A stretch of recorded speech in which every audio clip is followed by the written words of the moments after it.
All right, imagine you're this, like, legendary warrior, okay?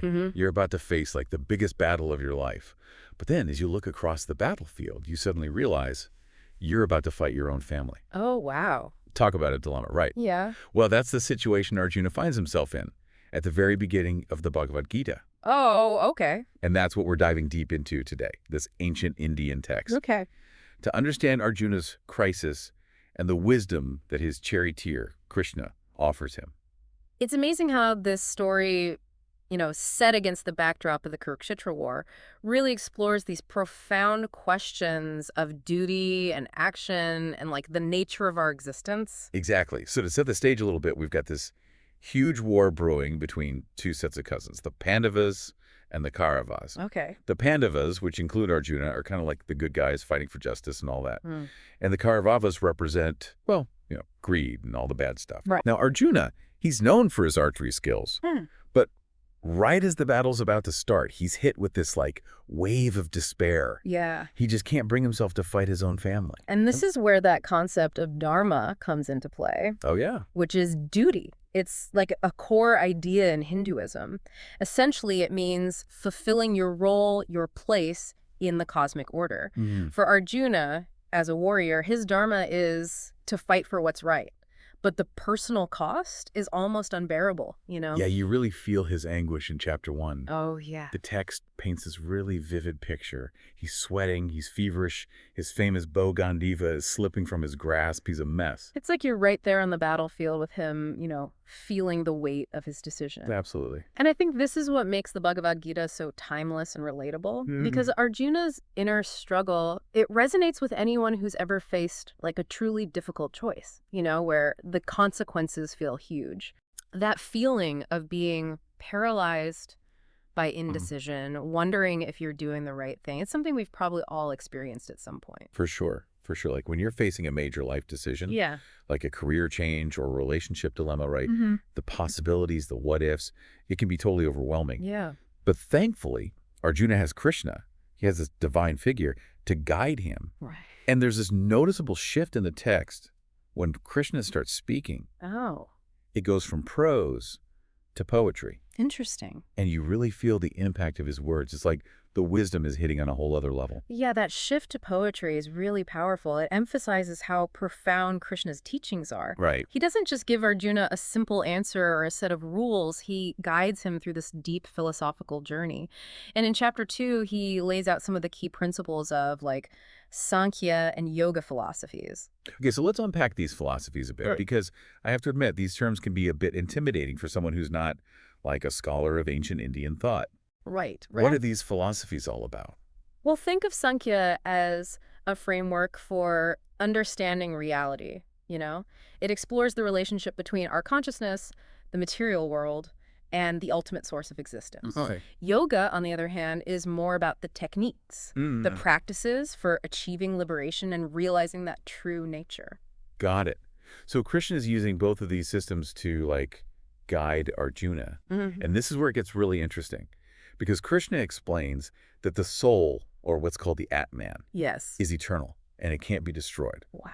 He uses this incredible analogy. He says the soul changes bodies like we change clothes. Oh, wow. So it's not about avoiding action altogether. It's about acting with, like, a clear understanding and detachment from the outcome. That is a mind-blowing concept. It is. It is, and it's a fundamental shift in perspective. Yeah. Because what Krishna is saying is that our true self, it's not bound by our physical body or even the events of this material world. Yeah. And that understanding can be incredibly liberating. It frees us from the fear of death and the anxieties that we often attach to outcomes. It makes you think differently about life and death, doesn't it? Like, what if this life is just one chapter in a much larger story? Exactly. And that's a question that continues to resonate with people today, even across different cultures and spiritual beliefs. What happens after this life? What is consciousness?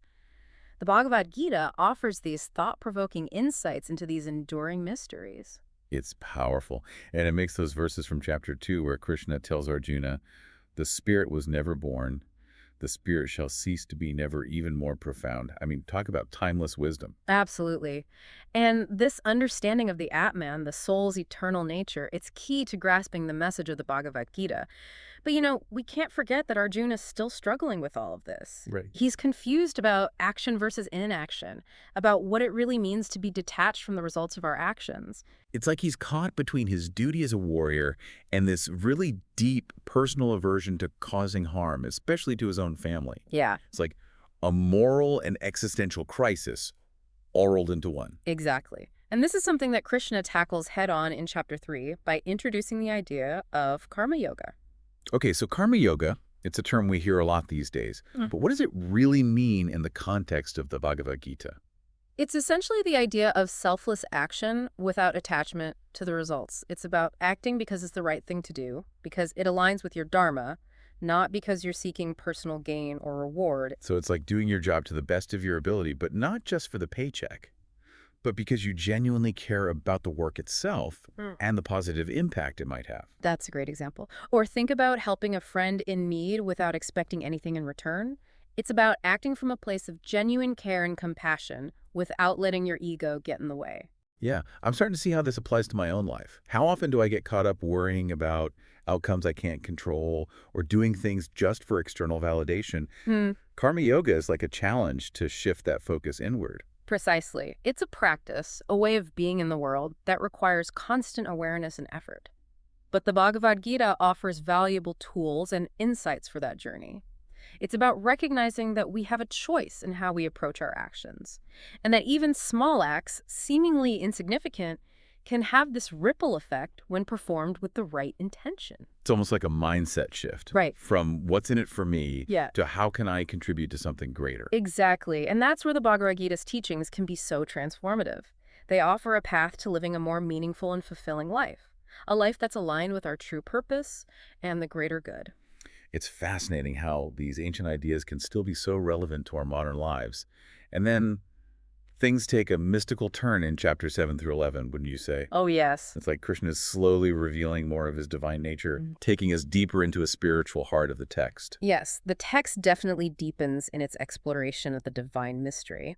Krishna starts talking about Maya, which is essentially the illusory nature of the material world. It's like a veil that obscures the true reality of Brahman, the ultimate source of all existence. And the language that he uses becomes even more poetic and evocative. Yeah. Krishna uses these incredible metaphors to describe himself. He compares himself to like the taste of water, the moonlight, the fragrance of the earth, all these seemingly ordinary things that point to something vast and beyond human comprehension. It's like he's trying to give us a glimpse of the divine through the lens of our everyday experience. Yeah. And what's fascinating is that Krishna doesn't present like a single path to knowing Brahman. He describes different approaches. Oh, okay. The path of knowledge, devotion, action, and meditation. It's like he's saying, there are many trails up the mountain. Find the one that resonates with you, the one that best suits your nature and your journey.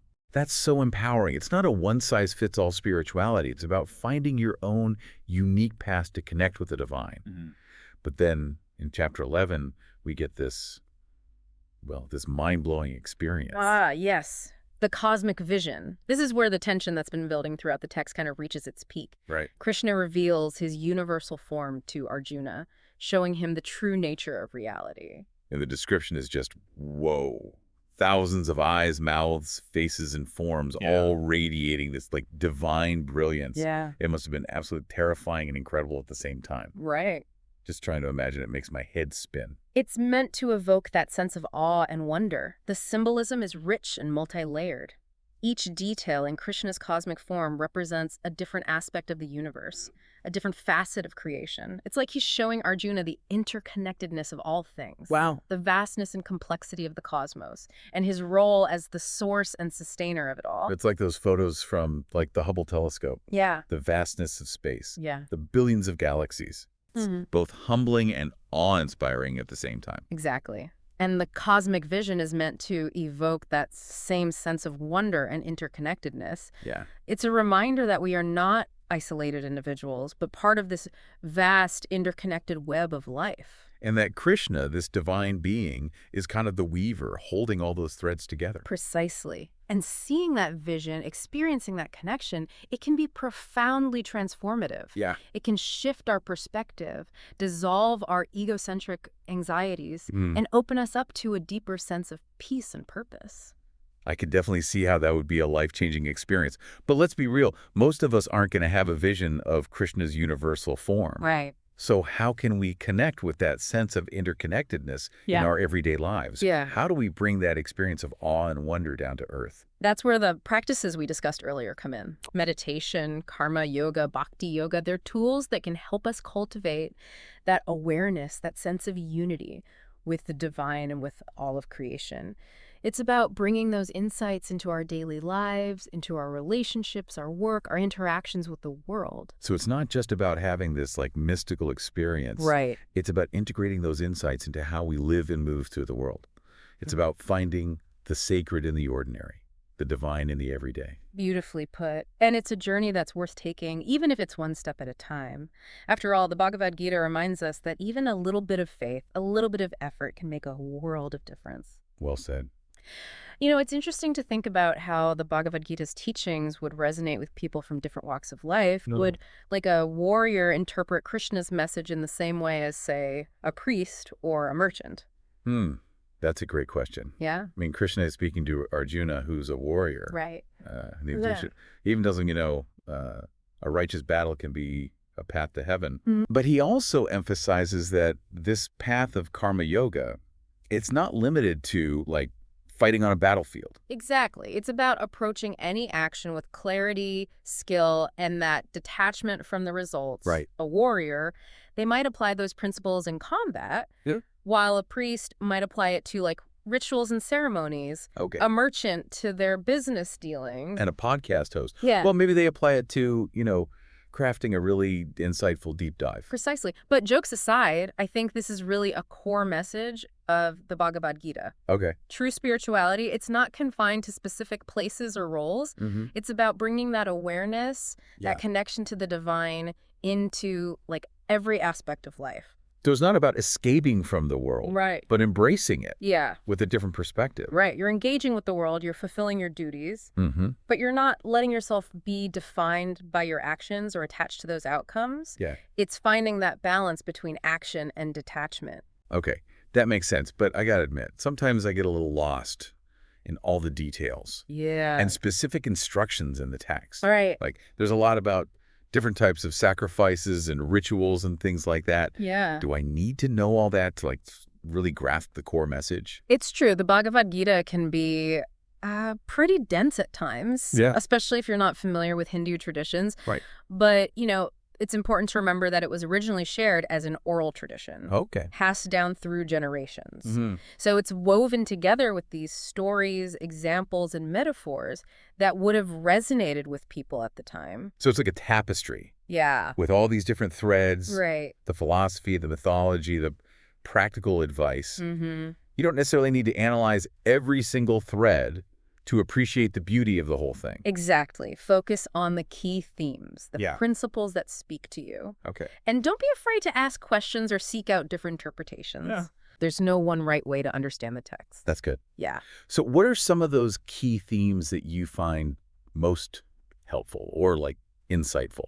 Well, we've talked about Dharma and Karma Yoga, but there's also this idea, Bhakti Yoga. Oh, yeah. The path of devotion. This is where that relationship between Arjuna and Krishna really becomes central. Okay. Arjuna's devotion to Krishna, his trust in his guidance, is ultimately what helps him to overcome his despair and fulfill his destiny. I love that Krishna doesn't just lecture Arjuna. Right. He meets him where he's at, with compassion and understanding. Yeah. It's like he sees Arjuna's potential, even when Arjuna doubts himself. Right. And there's this, like, almost playful quality to their exchanges at times. Oh, absolutely. There's definitely this sense of intimacy and humor that emerges. Yeah. This is especially evident in the later chapters where Krishna reveals more of his divine nature and their relationship really deepens.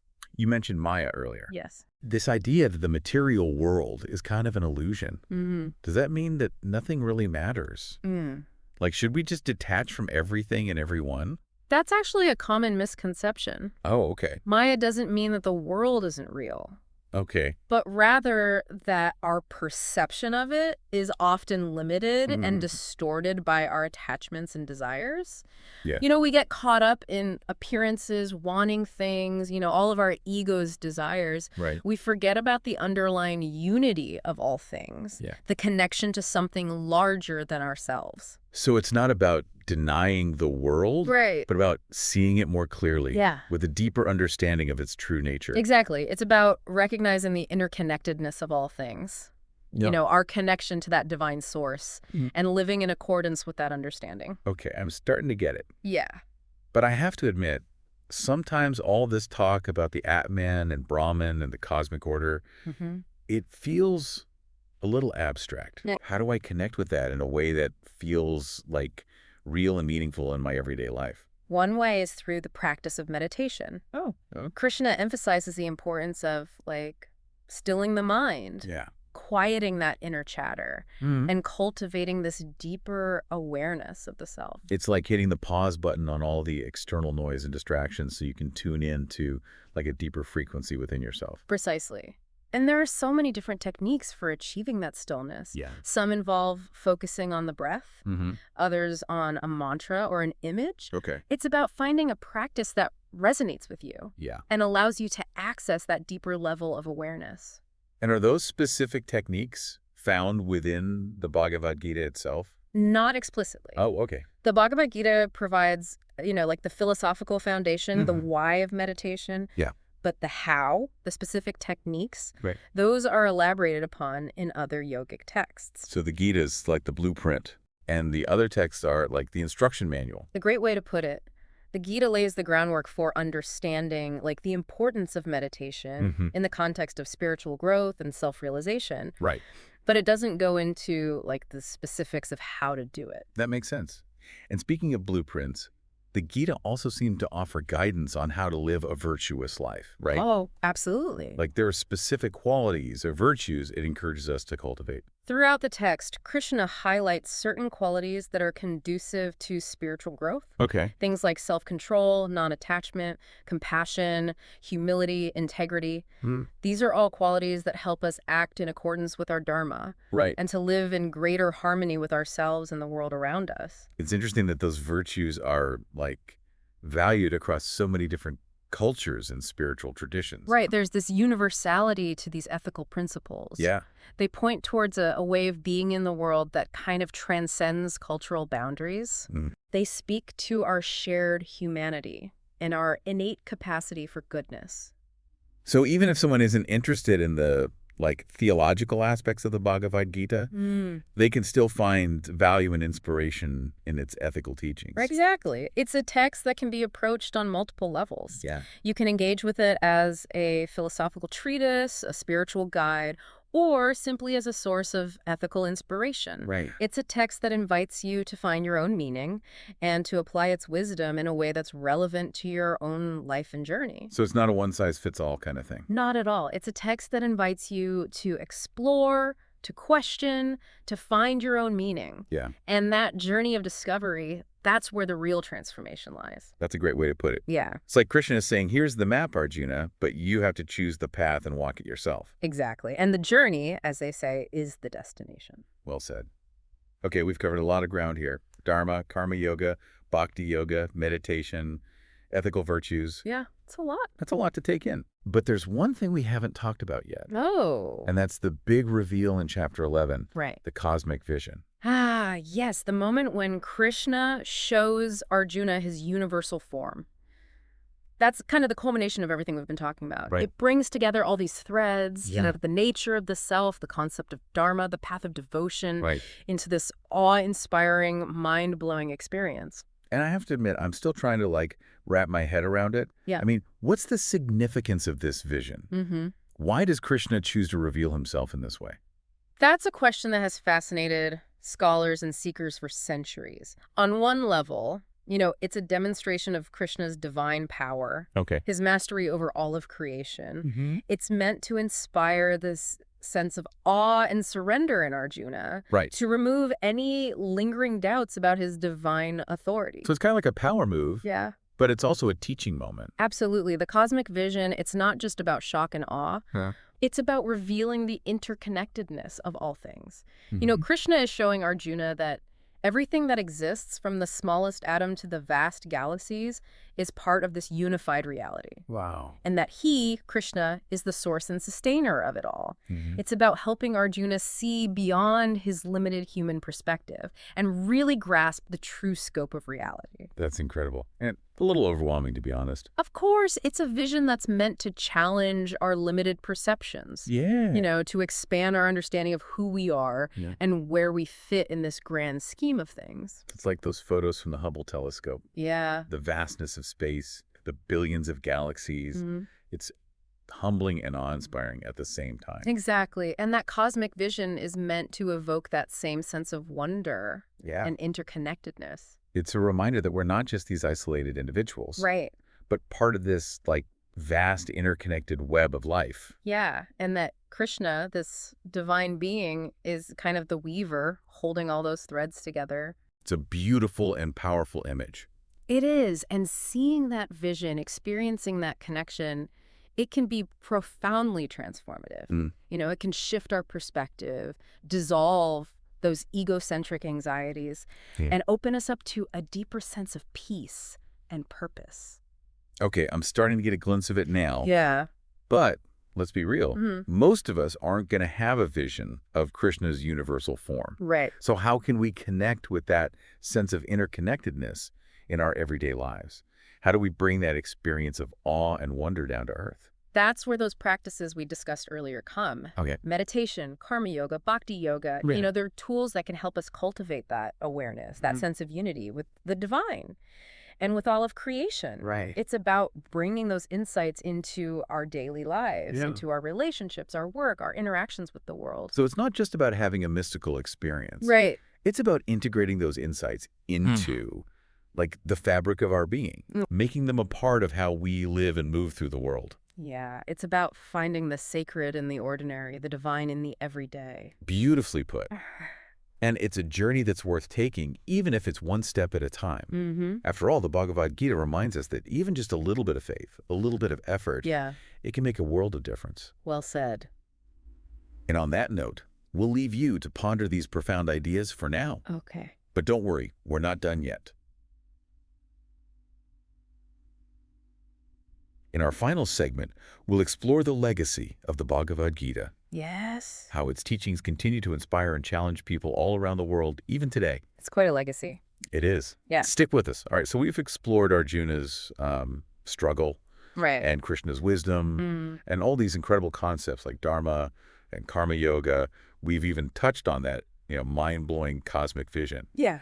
But now, let's kind of zoom out a bit and consider the bigger picture. Okay. What's the lasting impact of the Bhagavad Gita? Mm-hmm. I mean, this text is ancient, but people are still reading it, Yeah. studying it, Mhm. finding meaning in it, even today. What's remarkable is how it transcends its cultural and historical origins. Right. It's not just a Hindu text. Yeah. It speaks to something universal in the human experience. Mm-hmm. It's about grappling with those big questions. Yeah. The search for meaning and purpose, the struggle between our higher and lower selves. It's like, even if you don't subscribe to the specific beliefs of Hinduism, Right. you can still find value in its teachings about ethical living, Yeah. self-awareness, Mm. finding peace in the midst of, chaos. Exactly. And that's why the Bhagavad Gita has resonated with people from all walks of life, across different cultures and spiritual traditions. Mm-hmm. It's been translated into countless languages, Wow. studied by philosophers, Right. theologians, even scientists. I've even heard that it influenced some pretty famous figures, right? Oh, yeah, for sure. Like Mahatma Gandhi Mm. and Albert Einstein.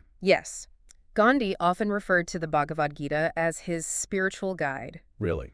He drew inspiration from its teachings on nonviolence and selfless action. That's amazing. And Einstein, though not a religious person in the, traditional sense, Right. he was deeply impressed by the Gita's philosophical depth Mm. and its vision of a unified reality. So it's not just a religious text. Right. It's a work of philosophy, Mhm. a guide for ethical living, and even a source of, scientific inspiration. Yeah. That's pretty amazing. It speaks to the power of these timeless ideas. Yeah. You know, they transcend specific dogmas and belief systems. Right. They tap into something fundamental about, you know, being human. And it's not just about, like, intellectual understanding, is it? No. It's about actually, like, living these principles, putting them into practice in our daily lives. Absolutely. The Bhagavad Gita is this call to action, this invitation to embody those virtues, to walk that path of Dharma, to cultivate a deeper connection with, you know, the divine, both within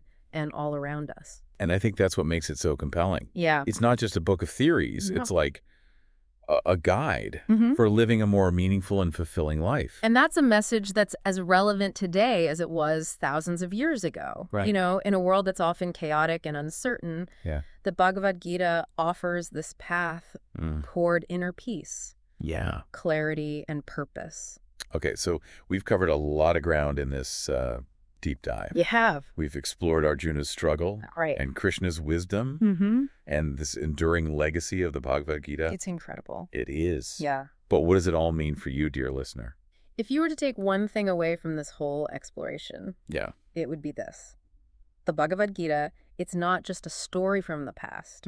It's this living text, a source of wisdom and inspiration that can guide you on your own journey of, you know, self-discovery and spiritual growth. It's like that moment on the battlefield when Arjuna's, you know, totally paralyzed by doubt and fear. Yeah. We all face those moments in our lives. Right. Those times when we feel lost or uncertain.